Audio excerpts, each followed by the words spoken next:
Hey everybody! Today I want to find out if GoPro has been able to improve the quality of the photos on the Hero 7 and what the new Superphoto feature is all about. My name is Werner, I live in the Italian Alps and this channel is about filmmaking and GoPro. Have fun with this video!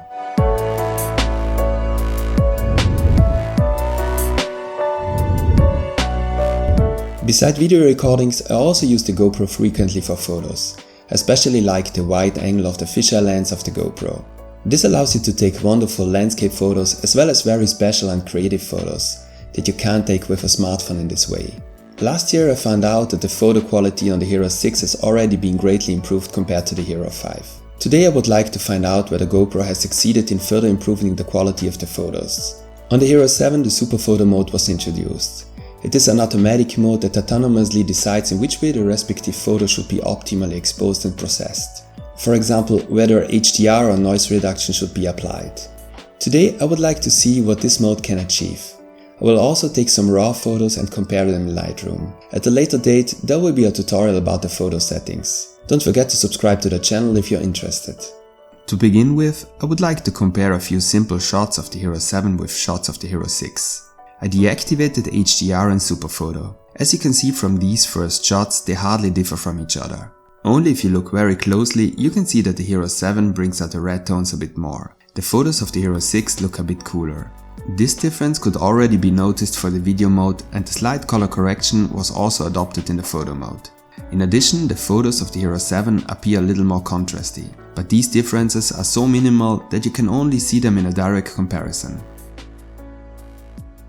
In low light conditions, I have the impression that the Hero 7 produces less image noise. But even this difference is so small that it can only be seen in the magnification. Probably it is not visible anyway due to the YouTube compression. Now I want to compare the HDR mode. In this case, some photos with different exposures are combined by the camera to get more dynamic range.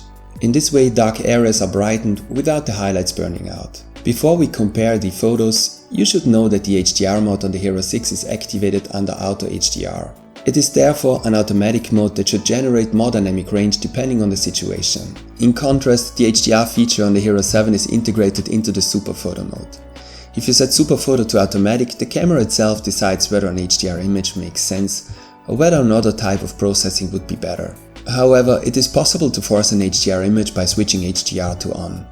In this case, the camera always creates an HDR image even if there is a lot of movement and HDR therefore would not actually make sense. In contrast to the simple JPEGs, one can notice bigger differences here. With the first photo you can see that the colors of the two images differ. The white balance on the Hero 6 doesn't look quite right. The photo looks a bit unnatural. The images are similarly sharp and both have a slight ghosting effect. In the next image, the automatic of the Hero 6 omitted to create an HDR. This can be seen very well in comparison to the Hero 7. In the picture of the Hero 7, the shadows are much brighter. With the Hero 7, HDR is forced as mentioned in contrast to the Hero 6. The next two images are again almost identical. When zooming in you can see that the image of the Hero 6 has a stronger ghosting effect. Both pictures were shot handheld. The effect can of course be caused by shaking. In this picture the automatic of the Hero 6 has again decided against an HDR. In the shadows and highlights there are significantly fewer details to be seen. Probably the Hero 6 will immediately deactivate the HDR effect when moving slightly to prevent the ugly ghosting effect. In any case, the Hero 7 gives you more control when creating an HDR.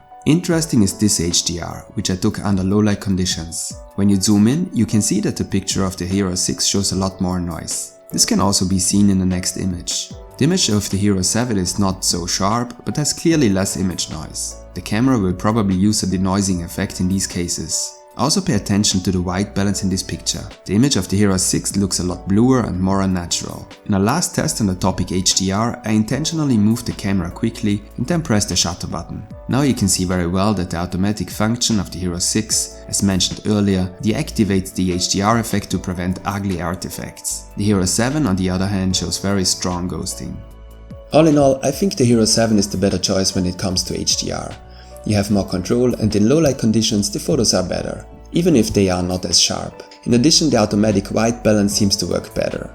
Now I would like to find out what results the automatic Superphoto feature achieves on the GoPro Hero 7. According to GoPro, it automatically analyzes the scene and intelligently applies the best image processing for the shot. So Superphoto decides for itself whether an HDR effect, tone mapping, noise reduction or no processing at all is applied. In order to test this effect, I activated the automatic Superphoto feature and compared the results with normal photos without Superphoto. As you can see in these examples, the camera in Superphoto mode increases the contrast and adds sharpness and clarity to the image. This makes the image look much more intense.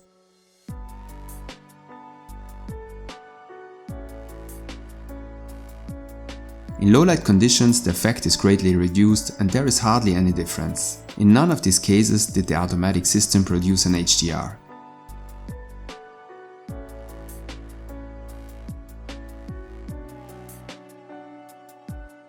To show you the difference to an HDR, I compared a few images of the automatic with an HDR. Here you can decide which effect you like best.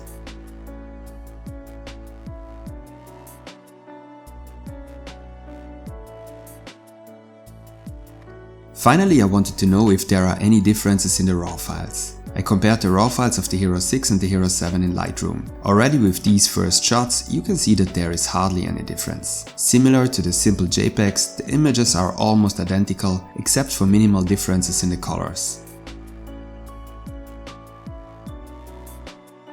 Finally, one can perhaps summarize that the actual image quality of the photos on the Hero 7 was hardly improved. In the end, it is the same sensor and the same lens. With the automatic Superphoto, however, a new feature has been added that processes the photos relatively strongly in camera, by adding a lot of contrast and clarity. With the HDR shots, you now have more control and the results are a bit better and more realistic. If you're interested in the new GoPro or if you're looking for accessories for the new GoPro, take a look at the links in my video description. With this I say goodbye from the Alps and I hope to see you next time.